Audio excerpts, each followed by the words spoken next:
오늘 하나님께서 우리에게 주신 말씀은 느헤미야 2장 1절에서부터 20절 말씀입니다.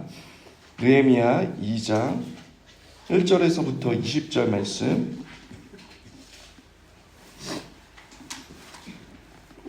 합독하겠습니다. 시작.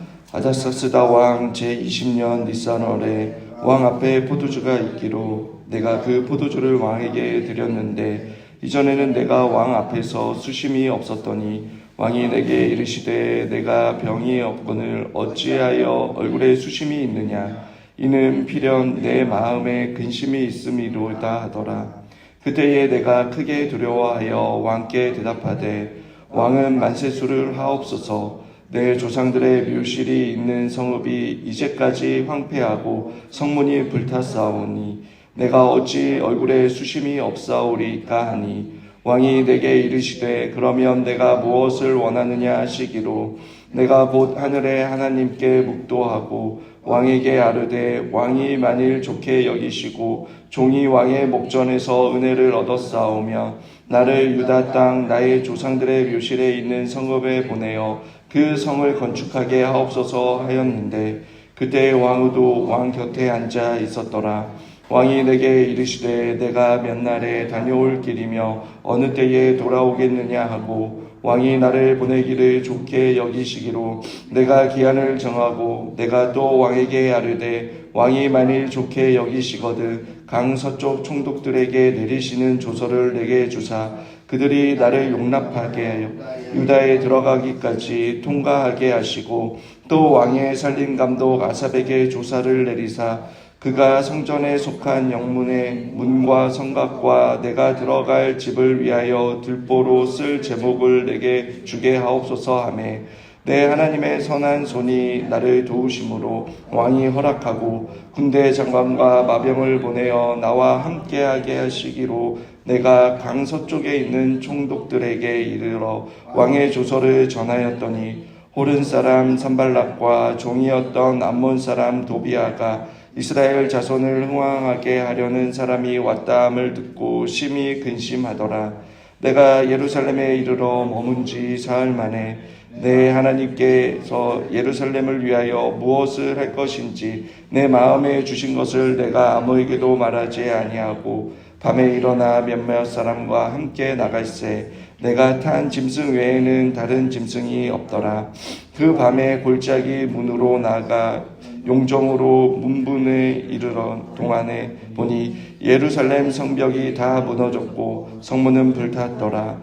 앞으로 나아가 샘문과 왕의 못에 이르러서는 탄 짐승이 지나갈 곳이 없는지라. 그 밤에 시내를 따라 올라가서 성벽을 살펴본 후 돌아와서 골짜기 문으로 돌아와 방백들은 내가 어디 갔었으며 무엇을 하였는지 알지 못하였고 나도 그 일을 유다 사람에게나 제사장들에게나 귀족들에게나 방백에게나 그 외에 일하는 자들에게 알리지 아니하다가 후에 그들에게 이르기를 우리가 당한 공경은 너희도 보고 있는 바라. 예루살렘이 황폐하고 성문이 불탔으니 자 예루살렘 성을 건축하여 다시 수치를 당하지 말자 하고 또 그들에게 하나님의 선한 손이 나를 도우신 일과 왕이 내게 이른 말씀을 전하였더니 그들의 말이 일어나 건축하자 하고 모두 힘을 내어 이 선한 일을 하려 하매 호른 사람 산발락과 종이었던 암몬 사람 도비아와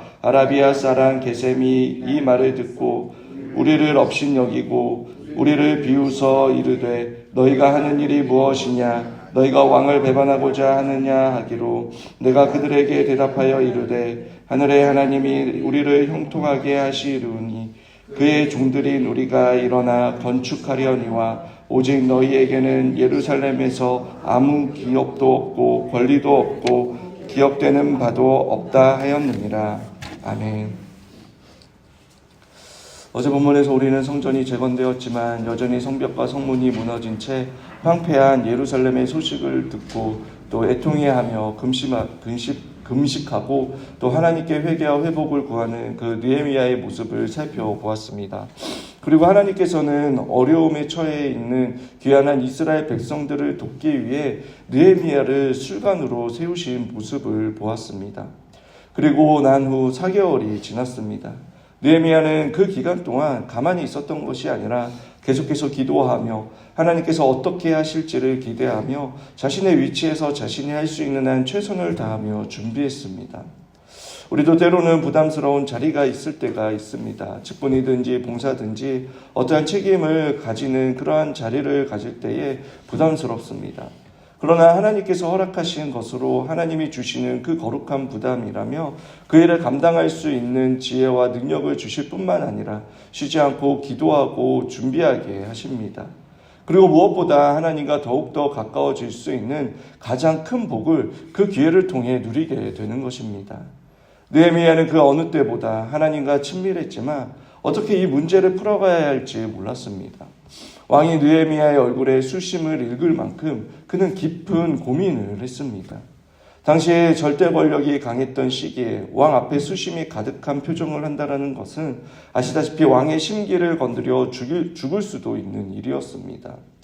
이 상황을 성경에서는 2절에 어찌하여 얼굴에 수심이 있느냐라는 왕의 질문으로 이는 필연 내 마음에 근심이 있습니다라는 그 말을 듣고 우리는 알 수 있습니다. 느헤미야는 그 말을 듣고 크게 두려워했다라고 기록하고 있습니다. 그러나 하나님께서는 4절에 왕의 마음을 움직여 주십니다. 왕이 먼저 느헤미야에게 고민이 무엇이며 어떻게 도와줄 수 있을지를 물었습니다. 느헤미야는 그 순간을 놓치지 않고 하나님께 오늘 말씀에 보면 묵도 즉 기도를 했다라고 말합니다. 그는 하나님의 때라는 것을 알았던 것입니다. 느헤미야서는 처음부터 마지막까지 여러분 느헤미야가 기도의 사람이었다는 것을 말하고 있습니다. 평소에 영적으로 하나님과 친밀하였기에 영감으로 하나님의 때라는 것을 알 수 있었던 것입니다. 그리고 하나님께서 지혜를 주시고 절제하는 마음을 주셨습니다. 정치적으로 해석할 수 있는 상황을 3절의 사적인 일로 말할 수 있도록 해주신 것입니다. 느헤미야는 매우 구체적으로 자신이 할 일을 왕에게 말하고 필요한 것을 요청하였습니다. 무너진 예루살렘 도성이 다시 재건하고 싶다고 말한 것입니다. 왕은 느헤미야에게 얼마 동안 예루살렘에 머물고 돌아올 것인지 시간이 얼마만큼 필요한지를 물어봅니다. 그것은 그만큼 왕의 신임을 두텁게 받을 만큼 큰 문제 앞에서도 자신이 해야 할 일을 놓치지 않고 책임감 있게 성실하게 했다라는 증거입니다. 느헤미야는 왕에게 강 서쪽의 총독과 왕의 살림을 감독하는 자에게 조서를 내어 지원해 주도록 왕에게 부탁했습니다. 이것들은 즉석에서 생각한 것이 아니라 아마도 오랫동안 기도하고 구상한 결과였을 것입니다. 왕은 그가 구한 것에 넘치도록 군대 장관과 마병까지 붙여줍니다. 이 모든 결과를 느헤미야는 아닥사스다 왕에게 돌리지 않고 하나님의 선하심에 돌리고 있습니다. 그리고 이스라엘 땅의 관리인 산발락과 도비아는 느헤미야의 부임 소식을 듣고 그러면 이스라엘 자손을 흥왕하게 하려는 사람이 왔다라고 전합니다. 마치 하나님의 사람이 거룩한 부르심에 반응하여 여러분 순종할 때에 사탄이 두려워 떨며 방해하는 것처럼 이스라엘의 대적들이 위기의식을 느끼며 반응하고 있는 것입니다. 지금까지 이 모든 것이 겉으로는 아닥사스다 왕의 결정으로 이루어진 것으로 보이지만 그럼 느헤미야가 하나님께 기도한 대로 이스라엘의 회복을 위해 하나님께서 행하신 일이었습니다. 저와 여러분 역시 하나님의 거룩한 부르심에 순종의 발걸음을 내딛고 또 내딛었다며 여러분 믿음의 그 담력을 얻어 전진하는 저와 여러분이 되길 바랍니다.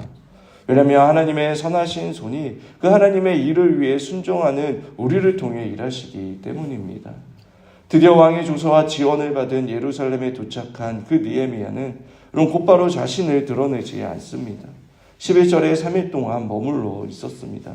그 3일 동안 무엇을 했는지 성경에서는 기록하고 있지 않지만 지금까지 느헤미야의 모습을 살펴본다면 아마도 기도하고 좀 더 구체적으로 그 예루살렘의 상황과 형편을 살피고 그동안 자신이 기도하며 구상한 것을 어떻게 실현할지 또는 그것이 하나님의 뜻에 맞는지 그 하나님의 뜻을 살펴보았을 것입니다. 그동안 기도로 준비했고 구상도 했고 또 하나님께서 놀라운 길을 여셔서 예루살렘까지 왔습니다. 자신이 바라는 대로 척척 이루어져 가고 있습니다. 그렇다면 곧바로 자신이 구상하고 계획한 대로 할 수 있었지만 여러분 그렇게 하나님보다 느헤미야는 앞서지 않았습니다. 하나님의 뜻을 점검하고 또 점검한 것입니다.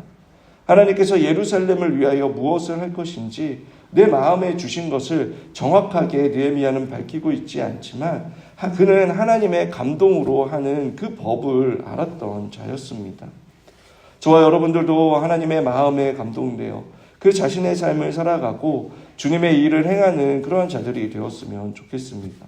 세상의 풍조에 휩쓸리지 않고 묵묵히 그리고 성실히 하나님께 집중하며 하나님께서 주시는 그 감동을 가지고 열정적으로 주어진 삶 속에서 하나님께서 기뻐하시는 그 일을 행하는 저와 여러분들이 되길 바랍니다.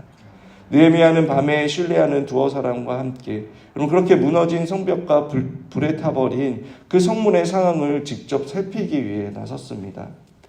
느헤미야 정도 되면 그냥 앉아서 보고만 받고 보고만 받아도 되는데 그럼 그것을 의존하는 것이 아니라 직접 상황을 살핀 후에 지도자들을 불러 성벽 재건을 이루자라고 호소를 합니다. 백성들의 마음에 불을 지르는 그러한 구호를 외칩니다. 17절의 말씀을 보며 예루살렘 성을 건축하여 다시는 수치를 당하지 말자라고 그렇게 말하고 있습니다. 그리고 하나님의 선한 손이 느헤미야를 도우신 일과 왕의 마음을 움직이신 그 사건을 이야기하자 그들의 말이 일어나 건축하자고 모두 힘을 내어 선한 일을 하려고 하였다라고 기록하고 있습니다. 하나님께서는 이스라엘 백성들의 마음 또한 움직여 주셨습니다. 하나님의 선한 일에 한 마음과 한 뜻이 되어 주님의 일을 하게 하신 것입니다. 느헤미야 결코 혼자 할 수 없는 일을 여러분 하나님의 그 사람들의 마음을 감동시켜 함께하게 하심으로 주님의 일을 하도록 하신 것입니다. 그러나 여러분 호른 사람 산발락과 종이었던 암몬 사람 도비아는 그 일에 반대를 하고 하나님의 일을 방해를 합니다. 그렇지만 하나님께서는 다른 한편으로는 느헤미야와 하나님의 편에 선자들을 함께 하심으로 주님의 일을 하도록 하셨습니다. 여러분 이처럼 하나님의 역사는 하나님께서 감동시켜 주시고 주님의 그 부르심에 응답한 자들이 혼자가 아닌 함께 준비하게 하심으로 하나님의 역사를 이루어 가시는 것입니다. 그런 말씀을 정리하겠습니다. 하나님의 부르심에 느헤미야는 기도로 준비하며 하나님의 때를 기다렸습니다. 그리고 영적으로 민감한 그 느헤미야는 하나님의 때를 깨닫고 하나님께 또 기도함으로 하나님의 뜻을 묻고 하나님께서 주시는 그 지혜와 능력으로 왕에게 그동안 계획했던 것을 요구하였습니다. 그리고 하나님께서는 하나님의 선하신 손으로 느헤미야가 예상한 것보다 더 많은 것을 왕의 마음을 움직여 주셔서 느헤미야에게 허락하십니다. 2026년도 어김없이 우리에게 하나님께서 주시는 부담감이 있을 것입니다. 어쩌면 그러한 부담감이 없다면 그런 부담감을 가질 수 있도록 기도해야 합니다. 왜냐하면 거룩한 부담감은 우리를 통해 하나님께서 일하시고 우리에게 좋은 것을 주시기 위한 일이기 때문입니다. 지난 한 해를 돌이켜보며 아쉬웠던 점이나 실망했던 것들, 혹 불편하고 힘들었고 또 어려운 것들을 생각하며 이 시간 회개할 것은 회개하고 또 하나님의 도우심을 구하며 더욱더 성장하고 성숙할 수 있는 그러한 계기가 되는 이 시간이 되길 바랍니다.